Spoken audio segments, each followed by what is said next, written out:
कर्तव्यावर असलेल्या पोलीस जवानाचा भीषण अपघातात मृत्यू.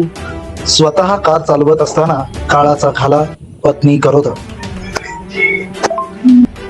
कर्जत मुरबाड महामार्गावरील कळंब चाहुचीवाडी परिसरात बुधवारी 15 जुलै रोजी रात्री झालेल्या भीषण अपघातात श्रीवर्धन पोलीस ठाण्याचे कार्यरत असलेले पोलीस जवान ऋतिक किसन ढोले वय वर्ष 26 यांचा दुर्दैवी मृत्यू झालाय. अपघातावेळी ऋतिक हे स्वतः इको कार चालवत असल्याचं सांगण्यात येत आहे. या अपघातात अन्य 4 जण जखमी झाले असून त्यापैकी दोघांची प्रकृती गंभीर असल्याचं माहिती मिळते. मिळालेल्या माहितीनुसार ऋतिक ढोले हे आपल्या 4 मित्रांसह इको कारमधून कळंब येथून चाहुचीवाडी येथील आपल्या घरी निघाले होते. रात्रीच्या सुमारास गावाजवळील धोकादायक वळणावर कारवरील त्यांचा ताबा सुटल्यानं वाहन भरधाव वेगात रस्त्याच्या कडेला असलेल्या लोखंडी रक्षक रेलिंगवर जाऊन जोरात आदळलं. धडक इतकी भीषण होती की कारचा एक भाग हवेत उचलला गेला आणि वाहनाचं मोठं नुकसान झालं.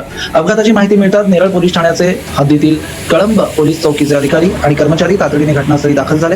ग्रामस्थांच्या मदतीने सर्व जखमींना बाहेर काढून बिवपुरी येथील रुग्णालयात दाखल करण्यात आलं. मात्र गंभीर जखमी असलेल्या ऋतिक ढोले यांना रुग्णालयात दाखल करण्यापूर्वीच डॉक्टरांनी त्यांना मृत घोषित केला.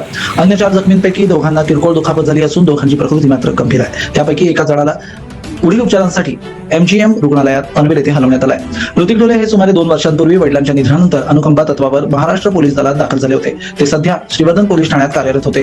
नुकतेच त्यांचा विवाह झाला होता आणि त्यांची पत्नी गरोदर असल्याने या दुर्दैवी घटनेने ढोले कुटुंबावर दुःखाचा डोंगर कोसळलाय. एका तरुण पोलीस जवानाचा अशा दुर्दैवी अपघातात मृत्यू झाल्याने पोलीस दलाला ही संपूर्ण परिसरात हळहळ व्यक्त केली जाते.